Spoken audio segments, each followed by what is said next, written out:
Ayun mga babae, no? So bihira na lang pala ako maka-upload dito sa aking YouTube channel dahil mayroon na akong Facebook na kinaaabalahan. So nahati yung oras ko mga kabayan. At isa pa mga kabayan, busy din ako sa trabaho. Pagdating ko kasi ng bahay, bagsak na yung katawan ko. Pag dito kasi sa YouTube mga kabayan, kailangan kong gumawa dito ng video na mahaba. Hindi kagaya sa Facebook na kahit yung gawin ko lang na video ay 30 seconds, 15 seconds, pwede na ako makagawa ng video ng mga reels. So kaya yun ang isa sa dahilan na medyo na wala ako dito sa YouTube. Pero nag-upload pa naman ako dito, hindi na kagaya dati na araw-araw, alternate. Ngayon mga kabayan ay nag-upload ako 2 araw tapos upload na naman. Yan, swerte na lang mga kabayan kapag sinipag ako na makalabas ay nag-upload ako ng araw-araw. Kapag ganito mga kabayan, no? Sinipag tayo, may lakas pa tayo na mag-bike. So ito lang yung gagawin natin ngayon mga kabayan, iikot tayo dito. Ipakita ko sa inyo dito yung view ng Greenland. Medyo matarik na to dito banda. Yan, paakyat tayo. Actually mga kabayan, nung dumating talaga ako dito sa Greenland, yun mga kabayan, no?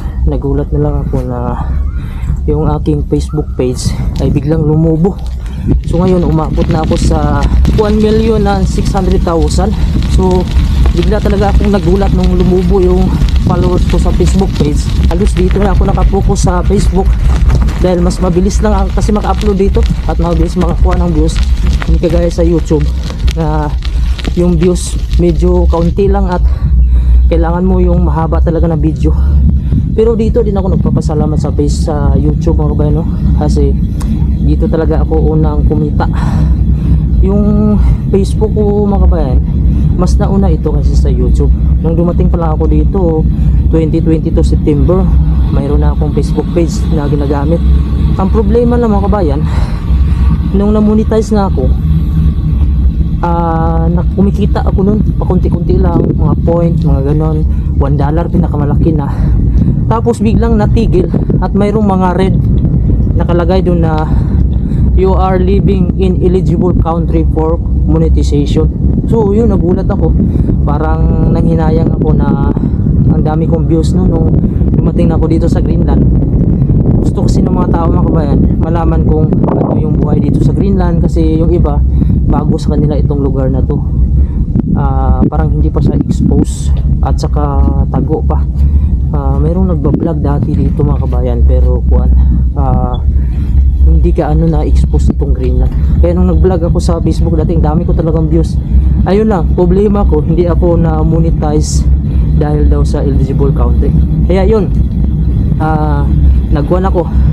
nag-try ako ng YouTube, nag-upload ako ng mga habang video. Pero sa YouTube, hindi ko naman din inaasahan na kikita din ako, dahil ang sa akin lang, magkaroon ako ng remembrance na video. Sabi ko kung sakali na alis na ako ng Greenland, meron akong remembrance na nagtatrabaho ko dito, nakapunta ako dito. Meron akong video na na-upload na dumami yung views. Tapos nagulat ko, lumubo din yung subscriber ko sa YouTube. So mga ilang buwan lang ata mga kabayan na monetize ako. Yan, tuloy-tuloy na. So wala namang mga violation. Kahit dito ako sa Greenland, kumita ako nun. Medyo maganda din yung kitaan sa YouTube kumpara sa Facebook. Kung sa akin lang ha, kung may magandang content ka talaga sa YouTube, panalo talaga yung YouTube. Lalo na magaling ka sa edit, sa mga story. Ayan yung maganda sa YouTube. Kailangan tiyaga talaga dito kasi mas malaki yung kitaan niya. Halos yung diferensya times 3 or times 4 mga kabayan. Ayun, tinuloy ko yung pag-YouTube hanggang nung nagbakasyon ako mga kabayan. Nito lang nung March lang nitong 2025. Tapos pagbalik ko dito May na, nagulat na lang ako na yung Facebook page ko mayroon namang mga nakalagay na mga dollar na kumikita ako, na mga point lang din, point something, mga ganun. Sabi ko kumita na siguro ulit to sabi ko. Pero isa-isip ko baka mawala din dito, baka ma-detect na naman na sa Greenland tayo. So hanggang tumagal, upload lang ako ng upload. Sabi ko parang di nawala, parang tuloy-tuloy. Tapos tumataas yung views ko, yung earnings. Sabi ko patuloy ko na lang to. Baka natanggap na ito ni Meta na itong Greenland ay kabilang na siya sa eligible country. Ang Greenland kasi mga kabayan, hindi sa country. Ang nakasakop kasi nito, Denmark. So ang Denmark lang, ang nabilong din sa Facebook monetization na country. Ang problema dito, Greenland ay hindi sa country. Kaya yun, hindi ako nagkasahod doon. So hanggang ito na nga, na bumalik ulit, tapos matagal mga kabayan, hindi na siya nawala yung earnings ko, hindi na pumula. So tuloy-tuloy yung mga views ko hanggang hinanahan ako. Yun, upload ako ng upload. Hanggang may mga nag-trending ako na video mga kabayan na may in-upload kasi ako na nag-trending talaga. Ngayon siguro sa running 13 million views na mga kabayan yung isang video ko. Nasa 12 something gano'n. 12 million views. Na sabi ko, ito po yung Greenland. Gaya nito mga kabayan, no? Alas 12 ng hating gabi, may araw pa. Kasi kasagsagan ng buwan yung mga kabayan June. Kasagsagan ng summer talaga yun. June, tirik na tirik yung araw. Tapos maliwanag. Yung mga tao, nagulat. Kasi hindi naman lahat kasi mga kabayan alam na may lugar pala na maliwanag sa buong panahon. Na may araw pa rin kahit alas 12. Ang dami ng views ko hanggang sa lumubo yung subscriber ko, followers ko.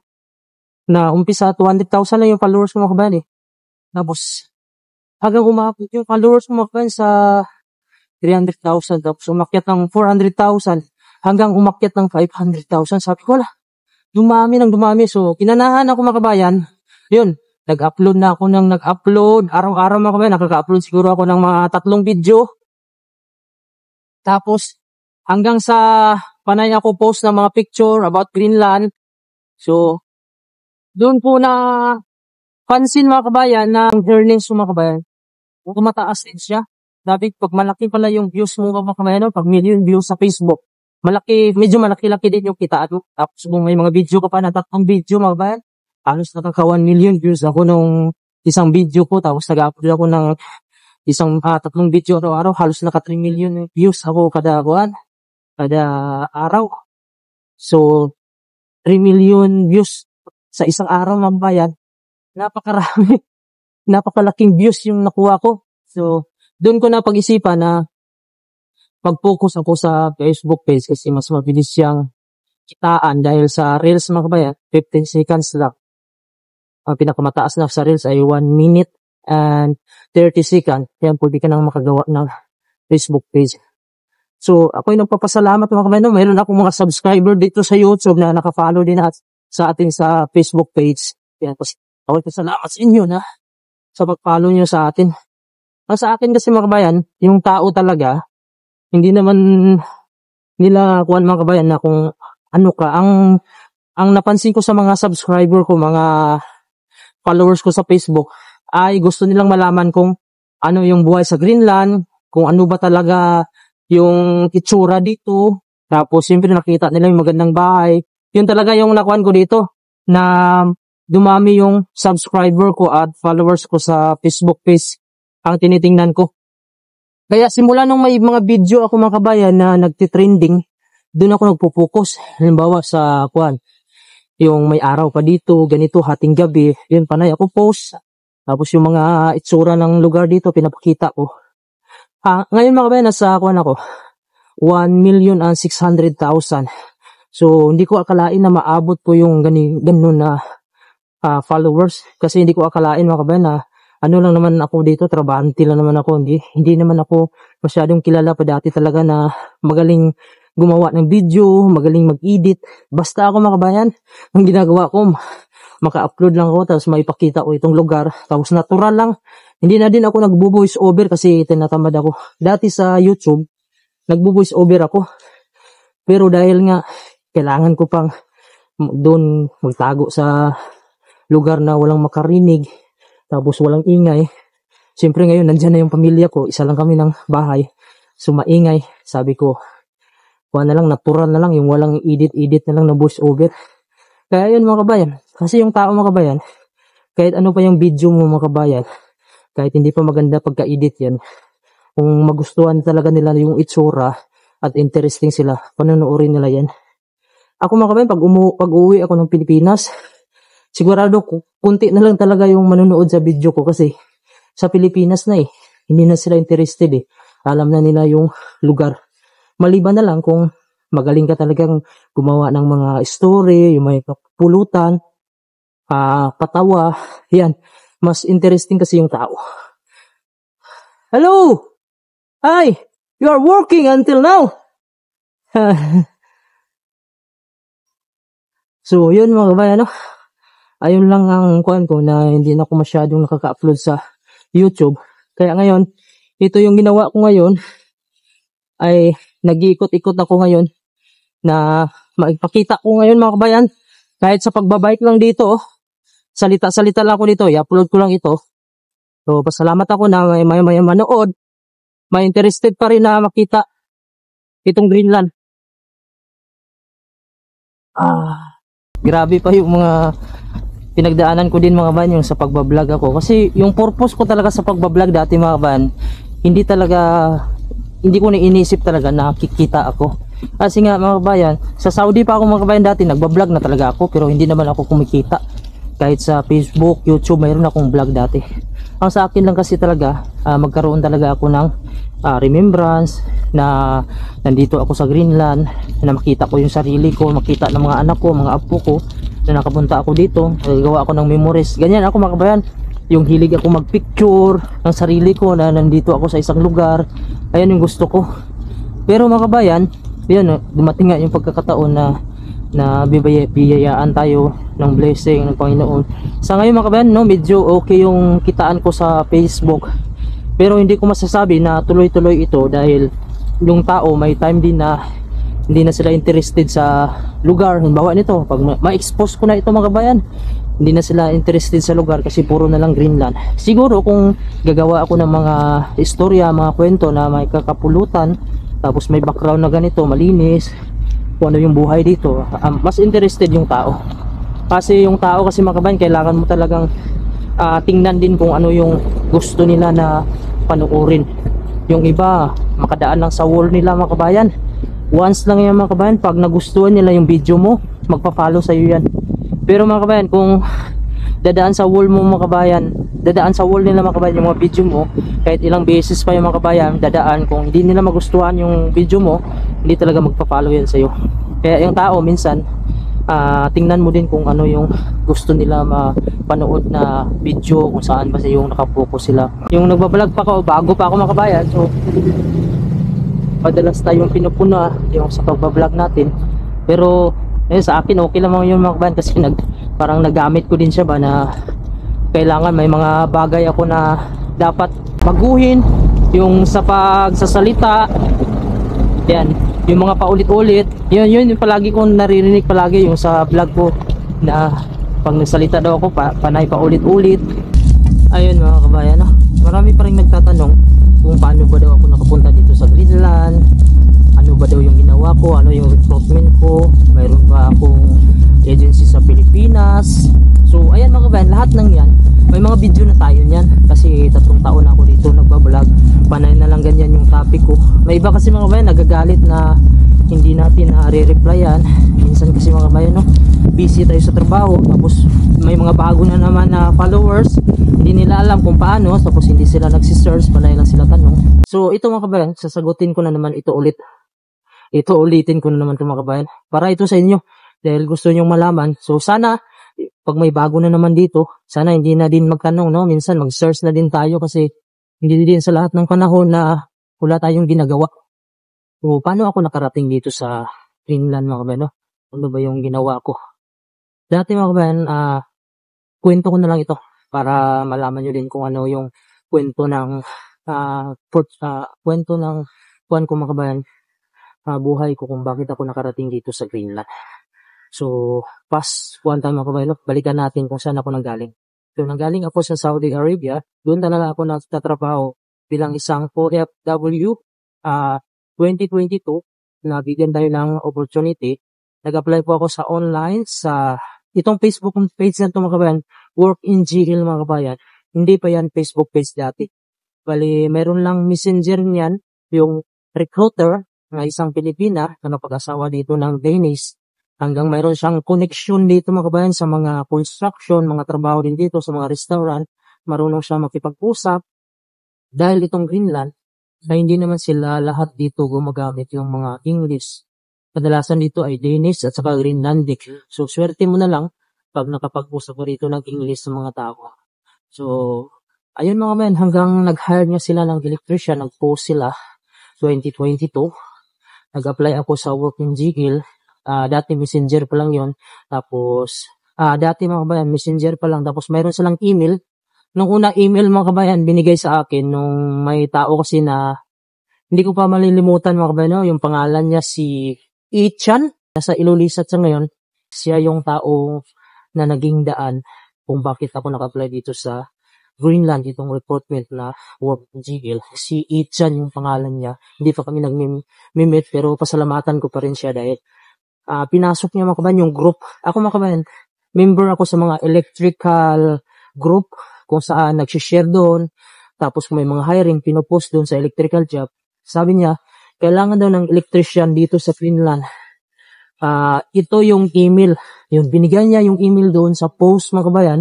Ako naman mga kabayan, dahil gusto ko nga mag-apply na noon dahil sa Saudi ako.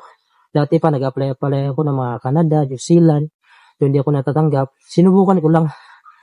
Nung tiningnan ko mga kabayan, sabi ko Greenland. Ano ba ito? Puro green. Pagtingin ko puro ice. Sabi ko patay tayo dito. Kaya natin dito. Sabi ko, pag may tao dito, ibig sabihin, kaya din natin kasi tao tayo. So, sinubukan ko lang. Hanggang na-hired nga ako dun mga kabayan. Mayroon akong sinabihan mga kasama ko. Yung iba hindi pa naniwala. Yung iba naniwala.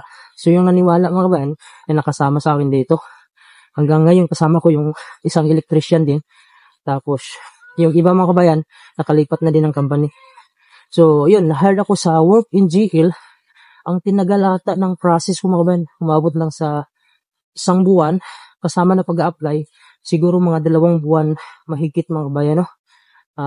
Mula sa pag-apply ko, na-hire tayo, tapos hanggang na-process tayo ng 1 buwan lang kasi yung process ng work permit ko mga kabayan. So, ayun, yung na-process sa akin yung work in GL po. Wala po akong binayaran na pamasahe kasi sagot nila lahat yung mga ginastos ko sa mga pag-process visa. Kasi ako po ay cross-country mga kabayan, kaya wala akong binayad, wala na po na akong medical. So, sa ngayon mga kabayan, update ko kayo kung ano ba yung nangyari sa GL. Bakit yung iba hindi makita? Hello! Hello. What's your name? Stella, what is your name? Pinoy in Greenland. I have Facebook page, Pinoy in Greenland, and I have 1.6 million followers. Yeah, and Facebook. Faster than you. Yeah, you have a good bike. Sabi mo ako ano na. So, yun mga kabayan, no? Maraming nagtatanong. Yung iba, hindi daw nila ma-search yung Facebook page ng recruitment ko na work in GL. Yung iba naman, nasi-search nila, pero yung email, hindi daw pumapasok yung kanilang resume, hindi daw natatanggap, nagbaback daw. Tapos, hindi daw nagre-reply. So, ako mga kabayan, wala na po akong update sa work in GL dahil ako lang naman mga kabayan ay isa ding followers lang ng Facebook work in GL. Isa lang po siyang recruitment at ako lang po ay isa sa natulungan. Ang ginagawa ko kapag may post yung work in GL, pinupost ko lang din. Tapos pag may nagtanong sa akin paano ako nag-apply, yun tinuturo ko lang ng work in GL. Kaya hindi ko po alam kung ano yung nangyari sa work in GL ngayon, kung bakit yung Facebook page ng mga kabayan, no, hindi na siya makita. Pero yung iba makakita mga kabayan.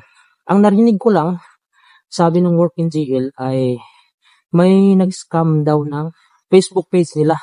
May mga kababayan daw tayo sa Pilipinas ata na nagreklamo dahil nga ay na-scam sila. Yung work in GL mga kabayan, ginaya yung page kung saan gumawa sila ng page na work in GL, ginamit ng scammer. Tapos may nabiktima ata sila ng mga tao, nakahingi ata ng pera. Hanggang nireport mga kabayan, nung mga kababayan natin na loko sa Pilipinas, parang nireport nila sa DMW. So, ibig sabihin mga kabayan, ang mga job posting ng work in GL, pa sa Pilipinas ka, parang hindi nila makikita. Mayroon namang iba mga kabayan na ulit sila sa Pilipinas, pero hindi din daw nila nakikita hindi din daw nila nakikita yung work in GL. Kaya mga kabayan, kung makakasiguro kayo mga kabayan na legit yung work in GL, tingnan nyo po yung followers na may 300,000 mahigit na followers.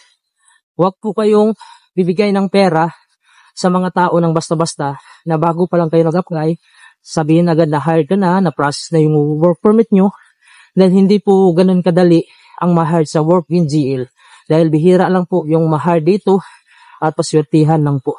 Kaya pag nabilis ka ma-hire dito mga kabayan, pag-isipan mo na baka mali yung email or wag ka pong basta-basta magbigay ng pera. Ayun lang po ang sinasabi ko. Kasi dito sa work in GL, sa pag-apply mo pa lang mga kabayan, wala kang babayaran.